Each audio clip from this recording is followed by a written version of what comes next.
देश में चुनाव आई है तभी तो जाति की बयार लाई है। कोई ठाकुर कोई ब्राह्मण बनकर लड़ रहा है और देश अपना बेरोजगारी महंगाई से मर रहा है। जातियों के नाम पर दंगल में कूदने वाले बिहारियों और देशवासियों, जाति के नाम पर मत लड़ो। लड़ना है तो मुद्दों के नाम पर लड़ो। और जो नेता पिछले चुनाव में आपका वोट लेकर जीता है, यदि वो इस चुनाव में आपसे वोट मांगने आए तो उससे सवाल पूछना सीखो। अगर तुम सवाल नहीं पूछोगे तो कभी वो जाति के नाम पर, कभी धर्म के नाम पर, कभी अगरा के नाम पर, कभी पिछड़ा के नाम पर आपको लड़ाएगा और अपने जीतकर संसद में जाएगा। केवल वोट देना ही आपका अधिकार और कर्तव्य नहीं है, बल्कि आपका यह भी कर्तव्य है कि देश हमारा कैसे आगे बढ़ेगा, हम कैसे आगे बढ़ेंगे। और जब वोट देने के साथ साथ अपना ये कर्तव्य निभाने लगेंगे, तब आपको अपना गांव घर छोड़कर बाहर नहीं जाना पड़ेगा। इसलिए मैं कहता हूं कि अपने सांसदों, अपने विधायकों से सवाल पूछना सीखिए।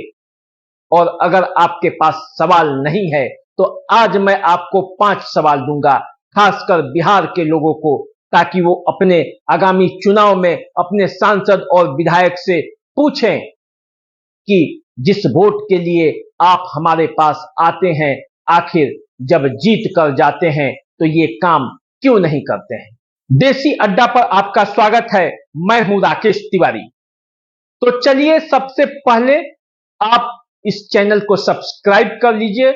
जो लोग पहली बार आए हैं वो YouTube पर इसे सब्सक्राइब कर ले, Facebook और Instagram पर फॉलो कर लीजिए, वीडियो को शेयर कर लीजिए। और ये मेरा 5 सवाल है जो आप अपने नेताओं से पूछिए।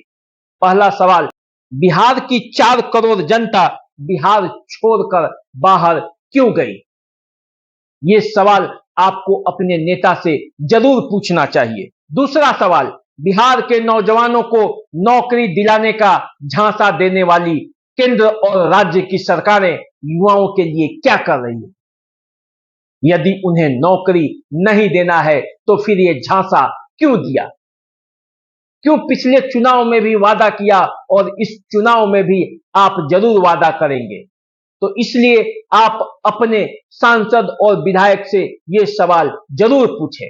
तीसरा सवाल आप अपने सांसदों से जरूर पूछें कि जिस तरह बड़ा से बड़ा आदमी न्याय के लिए सरकारी पुलिस और सरकारी जज के पास जाते हैं, उसी तरह शिक्षा के लिए सरकारी स्कूल और स्वास्थ्य के लिए सरकारी स्वास्थ्य केंद्र में क्यों नहीं जाते?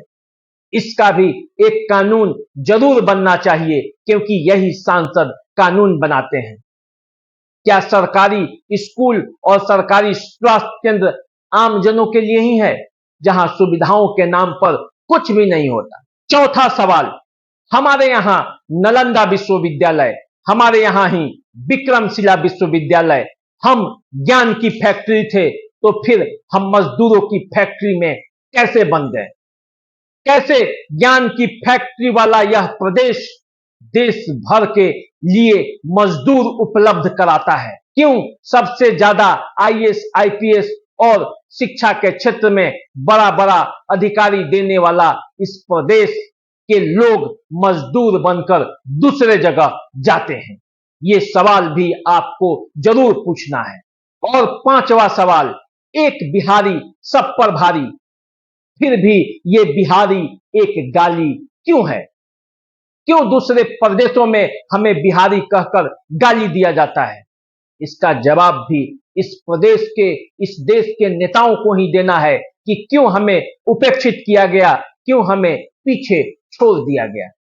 यकीन मानिए, अगर आप अपने सांसद विधायक से ये सवाल पूछने लगेंगे, उसी दिन यह प्रदेश विकास के राह पर आगे चल निकलेगा।